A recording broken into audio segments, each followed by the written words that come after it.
Yo! Hello! Bienvenue à Crime en Elle, un podcast de true crime fait par des femmes. Raconté par deux femmes. Moi, c'est Maë. Et moi, c'est Ariane. Alors, on est quand même déjà au 2e épisode. Yeah! On est bien contente. Oui. Et là, on a essayé d'arranger notre son, fait qu'il devrait être mieux. Ouais, au dernier épisode, c'était pas très beau. C'était notre premier. Fait que là, on Ouais. essaie des nouvelles techniques, fait qu'en espérant que c'est mieux dans vos petites oreilles, là. On a quoi d'autre à dire? Ah oui. Les comptes. Oui. Au dernier épisode, on a dit qu'on avait fait un compte TikTok. Et ben finalement, on l'a supprimé. Parce qu'on avait comme un peu la flemme, puis... Ben, éventuellement, on va peut-être en faire un, mais là, pour l'instant, pour le début, c'était peut-être un peu trop. Ouais, c'est ça. Mais on n'est pas mieux avec... Parce que finalement, on a aussi créé un compte YouTube et Facebook. Mais on s'est dit que les gens allaient plus regarder aussi. Ouais. Parce que juste écouter un son sur TikTok, c'est un peu weird, mais comme... Mhm. On pourrait le faire pareil, ça sera juste un petit peu plus tard. Oui, c'est ça. C'est ça. T'avais quelque chose à dire aussi. Oui, j'ai un retour sur le dernier épisode. Je voulais juste m'excuser aux femmes de ce monde. Parce que j'ai dit que Dorothea Puente était vraiment vieille. Puis là, je m'en veux. Parce que c'est pas si vieux que ça, 50 ans. C'est juste que ce que je voulais dire, c'est qu'elle avait l'air d'une vieille petite madame. Mais physiquement, si vous allez voir sur le compte Insta, sa face, C'est elle ça. a de l'air vieille. Vraiment. C'est pour ça qu'on... En voyant sa photo, je pensais qu'elle avait comme 80, 90 ans. Là. C'est ça. Puis, Genre, elle a l'air vraiment vieille, même si elle l'est pas vraiment. c'est ça, on oubliait un peu qu'elle avait 50 ans au final. On voulait ça. pas insulter les personnes de 50 ans. Sachez, on ne fait pas d'ageisme ici. Non. C'était seulement sur son apparence. Voilà. Voilà. Et j'ai du tea, Maëlia. Oui, dis-moi. Je vais te dire, OK? Vas-y. Je me suis retenue pour lui dire, fait que là, je vais te le dire, OK? Mhm. Il y a ma belle-sœur, donc la blonde à ma sœur, qui est intervenante en dépendance. Puis, elle a écouté l'épisode. Vicky, si tu nous entends, salut. Coucou! Elle m'a dit que c'était super dangereux, un centre de désintoxication. Ça, Oui. un centre de désintox. Ben, no shit, là. Clandestin pour les alcooliques, parce que Mais ça a l'air pourquoi? que... Mais c'est parce que si tu fais une désintox pour un alcoolique, ça a l'air que ça peut être mortel si tu sais pas comment faire. Ah oui? Ouais. Mais tu peux pas juste comme... Genre, il y a des procédures pour faire une désintox. Tu peux pas juste comme arriver le puis mettre juste... dans la chambre pis Ouais. pas d'alcool. C'est ça. Fait que ça peut être vraiment dangereux. Ah, J'ai appris ça. Voilà. ok. C'est ça qu'elle m'a dit.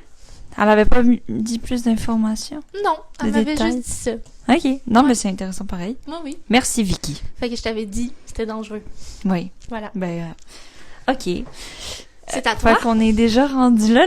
Vas-y. Ok. Fait que aujourd'hui, c'est moi qui raconte l'histoire. Mhm. Et comme je vous ai dit au dernier épisode, je raconte l'histoire de Leonarda Cianciulli. Tom, tom, tom. Tom, tom, tom. Alors, je vais commencer par le début, Ariane. Oui, de préférence. Alors, elle est née le 18 avril 1894 à Montella, dans la province d'Avellino, en Italie. Il y a des noms, il y a beaucoup de noms et de mots, mais pas des mots, mais des noms italiens que je vais peut-être comme avoir un peu de misère. Bon. Alors, fun fact, qui est pas très fun, plusieurs récits biographiques affirment que Leonarda Cianciulli aurait été conçue à la suite d'un viol commis contre sa mère. Ah, super. Ouais, donc... Fait que c'est un enfant du viol, genre. Exact. OK. Donc, pour certaines personnes, ça peut être un enfant non désiré, en vrai. Oui. Elle grandit dans un monde où la mort infantile est fréquente, la religion explique tout, la superstition, le malheur est vu comme une punition. Mm. Elle intériorise très tôt en se disant que si quelque chose de mal arrive, c'est que c'est écrit. Elle grandit dans une famille rurale pauvre à Montella, un petit village dans la région de Campania, au sud de l'Italie, où la vie était différente dans ce temps-là. Le climat était décrit comme dur et instable religieusement. Qu'est-ce que tu veux dire instable religieusement?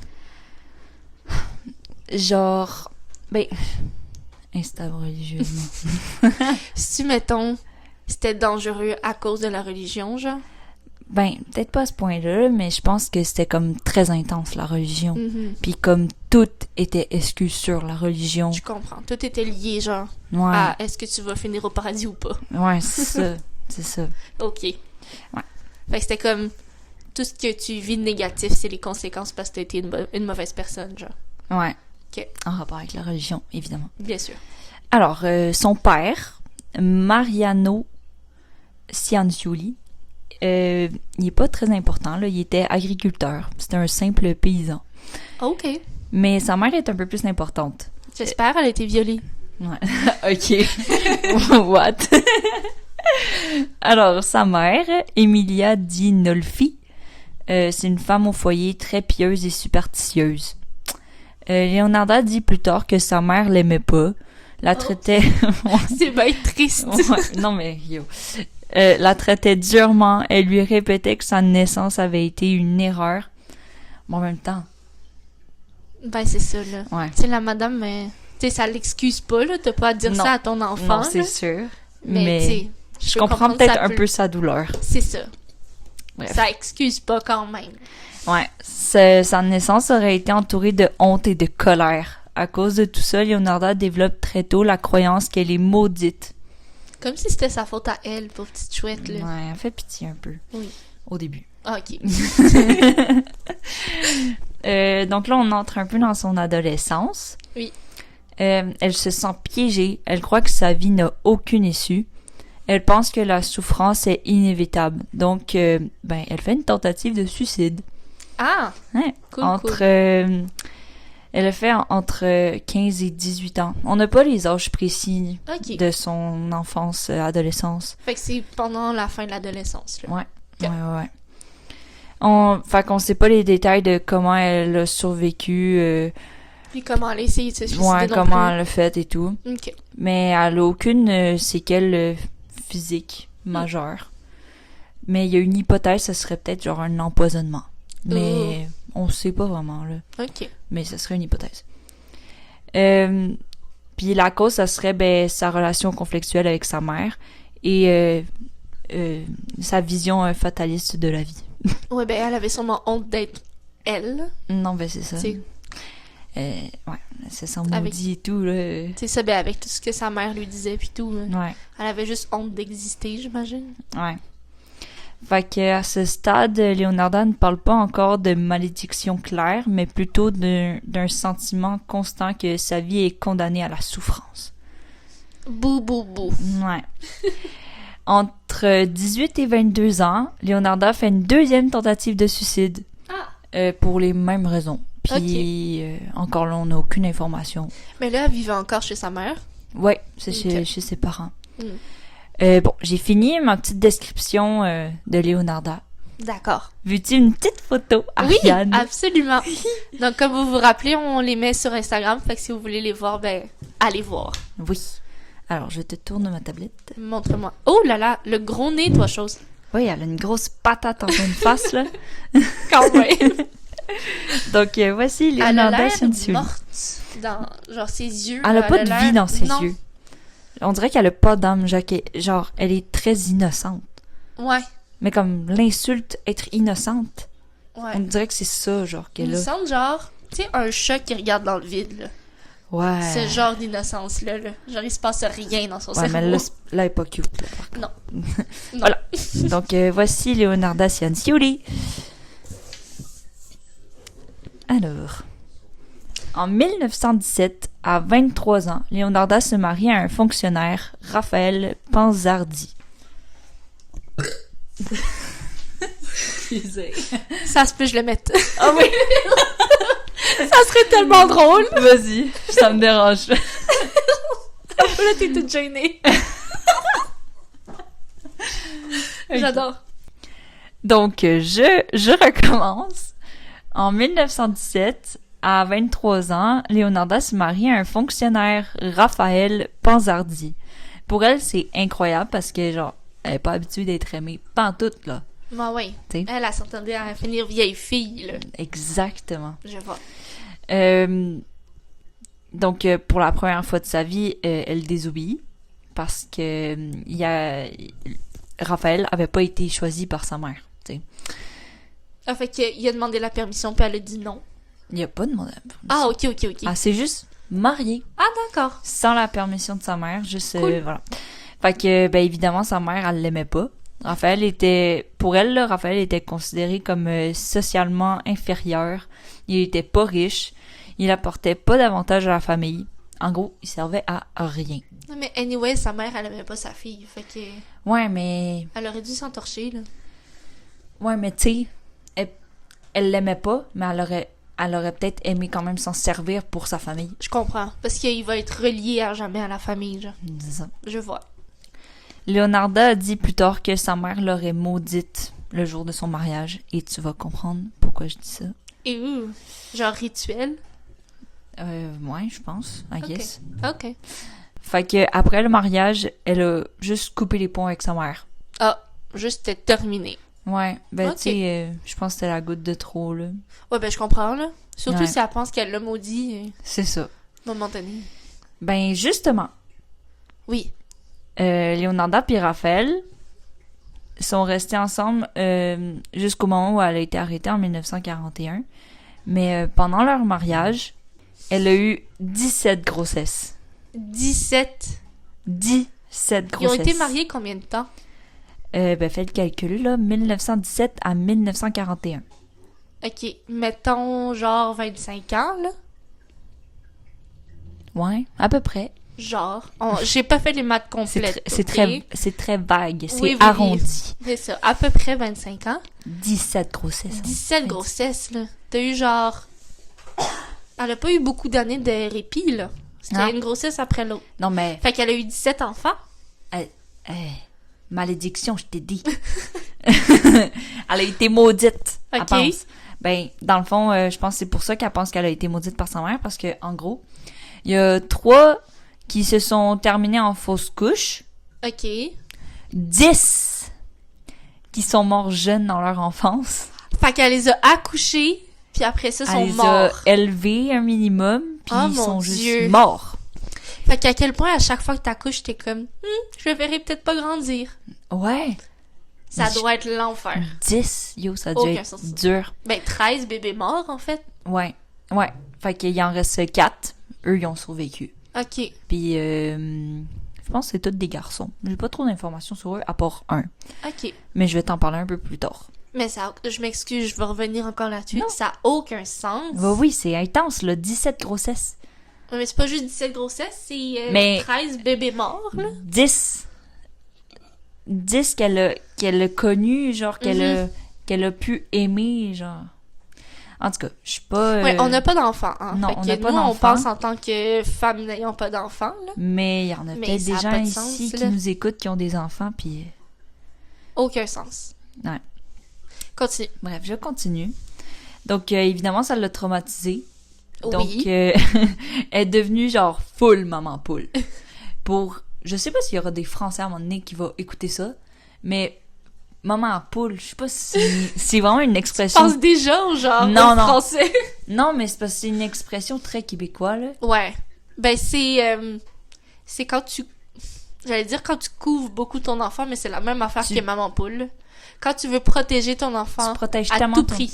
C'est ça, mais ça devient genre maladif ton affaire parfois. Voilà. Donc, ils quittent leur ville précédente, Lacedonia, après que Raphaël ait été accusé de fraude. Je sais que c'est pas important, mais gars, ils ont... Attends, c'est quand même Raphaël étant son mari? son mari. Ok, oui. je m'excuse.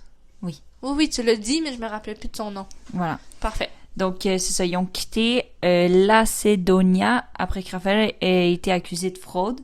Et ils ont recommencé une nouvelle vie à Correggio. Ouh. Correggio. Corriggio. Correggio. Voilà. Ma C'est sœur, là- elle s'en va en Italie le mois prochain. Je lui demanderai comment ça s'appelle. Elle est mieux d'aller à Correggio. Corriggio. Elle pourrait aller voir le musée et tout. Ah, non, ça mais ça, serait c'est un drôle. fun fact de la fin d'histoire. Plus tard, tu Oui. le diras. Donc, c'est là que toute l'histoire se passe. D'accord. Donc, quand Leonarda Cianciulli s'installe à Correggio en 1930 avec son mari Raphaël Pansardi et ses 4 enfants, ils ouvrent une petite boutique de quartier. Puis, on pouvait y trouver du savon, des produits ménagers, des petits aliments de base, puis parfois même des petites pâtisseries qu'elle cuisinait. Fait que c'était genre un magasin général. Ouais, un petit magasin général. Ah, ok. Voilà. Elle était vue comme une femme gentille, serviable, presque maternelle. Les gens lui faisaient confiance, elle donnait même des conseils et prétendait lire l'avenir. Avec une boule de cristal pis tout, là. Je sais pas les détails. Ça serait drôle, par Oui, contre. vraiment. Mais, tu sais, ça commence déjà un peu à être bizarre. Mhm. Hein? Je trouve qu'il a fait vibe genre sorcière, cette madame. Oui, vraiment. Ouais. Mais attention, tu sais pas c'est quoi la suite, Ariane. D'accord. Maëlia. Les femmes viennent chez Leonarda pour des conseils, de l'espoir, des confidences et elle écoute, elle rassure, elle dit exactement ce que les gens veulent entendre. Donc, elle devient une figure de confiance, surtout pour les femmes seules ou vulnérables. Mm. C'est un peu le même public cible que Dorothea Puente de l'épisode 1. Quand même. Oui. Comme elle cible les personnes faibles. Oui. Ouais. Oui, vraiment. En tout cas, environ 9 ans plus tard, en 1939, un de ses 4 enfants, Giuseppe Pozzardi, à l'âge de 25 ans, est parti à la guerre. Et ça va déclencher l'obsession de sa mère. La maman poule. Oui, mais attention. D'accord. Leonarda est obsédée par une idée fixe, protéger son fils Giuseppe, qu'elle croit menacé par une malédiction. Par sa mère, là. Ben oui, bien sûr. Elle est convaincue qu'un sacrifice humain est nécessaire. Un sacrifice humain. Exactement. OK. Alors, j'ai une petite photo ici. Oui, montre. Je sais pas si tu te rappelles, on travaillait, puis on travaille à la même place. Oui. Je t'avais parlé que j'avais trouvé une photo de Raphaël Ponsardi, son mari. Je m'en rappelle. Puis je t'avais dit que sa face était vraiment drôle. Oui. Est-ce que tu as Montre-moi. envie de voir? Oui. Elle a pas voulu me le montrer. Ben non, il fallait que je la garde pour l'épisode. T'as ça le bruit de ta tablette. Désolée. Oh mon Dieu, il a l'air d'une tortue. Genre, c'est littéralement une tortue. Il y a genre... Ok, si je peux vous faire une petite description. Il y a deux... What? Il y a des grandes lunettes qui a des yeux énormes, Il y a genre. des fonds de bouteille, là. Ouais, exactement. Oui, exactement. Il y a des oreilles décollées avec un gros chapeau trop grand pour sa tête. Ouais. Puis son cou est aussi large que sa tête. Fait que ça fait juste comme un très grand morceau de peau mou. Ouais. Tu sais, c'est juste comme oui, je comprends une ce que tu veux dire. En tout cas, il est vraiment drôle. Puis il y a Leonarda juste à côté, elle fait vraiment peur. Elle a l'air très sérieuse. Ouais. Ouais. Puis elle a l'air géante, genre c'est un frigo le truc. J'avoue, hein. Mais on dirait que sur la photo, ils sont pas à la même place. Peut-être, je sais pas. En tout cas. Vous irez voir. La photo est vraiment drôle. Ouais. J'étais crampée quand je suis tombée là-dessus. Alors, Faustina Setti. Oh, ça c'est l'endroit où ils vivent? Non, c'est une femme. Ah, ok. Mais je sais pas, t'as dit city, moi je pensais que c'était ville. Non, c'est Setti. Ah, ok, Setti. Ils habitent au Corriggio. C'est vrai. C'est vrai. Donc, Faustina Setti, une femme italienne née en 1869. Elle était célibataire, solitaire, vivant seule à Corriggio. Faustina avait pas une grande famille autour d'elle et faisait confiance facilement aux gens qui lui montraient de l'attention. Oh. Très vulnérable, la petite Faustina. Ouais, c'est triste quand même. Oui. Elle cherchait à se marier, mais au moment des faits, elle avait 70 ans. Oh, elle, c'est une vieille madame. Ouais, donc, c'est un peu compliqué. Et, c'est ça, elle était pas mal désespérée pour ce souhait. Ouais. Oui, bref. J'ai une photo. Oh, de ok, t'as Faustina. plein de photos, toi, là. Oui, je te dis, là. Waouh, je t'ai impressionnée. Mais les photos des victimes sont pas super qualitatives, puis il y en a genre juste une sur Internet. Ok. Ben, écoute, c'est une madame. Mais elle a pas l'air si vieille que ça, elle a les cheveux foncés encore. Non, 70 ans, moi, je trouve pas qu'elle a Non, l'air c'est 70. ça. Mais c'est sûrement genre C'était une photo d'elle avant. plus Je pense jeune. que dans ce temps-là, ils prenaient pas tant de photos non plus, là. Non. Ils ont sûrement juste pris la plus belle photo de elle, genre C'est pour sûr. l'enterrement ou quoi C'est de sûr même. que Puis oui. ben, c'est elle qui a ressorti. Et il y avait pas beaucoup de photos. Non. Enfin, c'est pas la plus belle photo. C'est vrai. Si je peux vous décrire, elle a des yeux qui tombent beaucoup. Puis on dirait qu'elle a des mini sourcils, genre. Mais elle a des sourcils tu sais, le style,